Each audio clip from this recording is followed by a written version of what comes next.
कि पाला पाला है पानी पलानी ठिठुरे शूटर में जवानी पाला पानी पलानी हाँ जी ठिठुरे शूटर में जवानी और तू बाहरा बड़ा तो तू ही बतई बनू हाँ जी तो कैसे तुकबंदी देखी पाला पानी पलानी ठिठुरे शूटर में जवानी तो तू ही बताओ बताओ तो कैसे कैसे अरे रोही करे जा को के काड़ा राजा जी कैसे रही करे जा के काला राजा जी कैसे रही करे जा के काला राजा जी कैसे रही करे और का अंत में कहतरी और का कि आजा आजा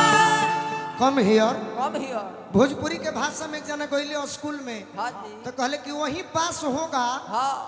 जो कम समय में अपनी बात को रखेगा। सही बात एक जने कहले मैं आई कम इन सर कमिंग सर क्या मैं अंदर आ सकता हूँ आओ क्या सर मैं अंदर आ सकता हूँ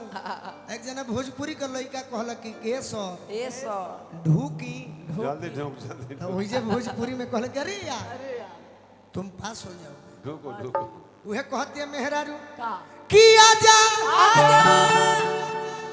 देही तो पे ढापे गोलू बोरसी समही तापे आजा देही तो पे ढापे गोलू बोरसी समही तापे काहे की काहे अरे शिकारी जी आवना दुवरिए पानी खाड़ा राजा जी शिकारी आवना दुवरिए पानी खाड़ा राजा जी बड़ा जाई बढ़ावा पहाड़ा राजा जी जड़ई कड़ा आवो आवो आवो आवो होई हई हई हम एक आगे के लाइन सुनी हां जी सुनाई एगो लड़की के बियाह भई हां जी लव मैरिज हां एगो लड़की के लव मैरिज केहू कइले होई त जानत होई हां लव मैरिज वाला आदमी घमंड में रहला के रे अरे जेकरा के चहनी ओकरा के पाले सही राम भैया का लवे महाराज बिया जेकरा के चहनी ओकरा के पाले नहीं लेकिन लड़का जात कैसन होले छु छु कतनो मेहरारू सुंदर बाकी फेसबुक पे एक दो आइटम देख ली है सन का कंफर्म करता है पर मनवा टोल जाला सही बात कहतनी हां जी हम मेहरारू पकड़ लिहलस हां अरे यार अरे यार तुम मुझसे लव मैरिज शादी किए हां और फिर भी तुम फेसबुक पर इधर उधर हाथ मार रहे हो तो मैं इसके बारे में कह रही हूँ का कि झूठो के खोललो दिलवा के अरे होई वैकेंसी राजा जी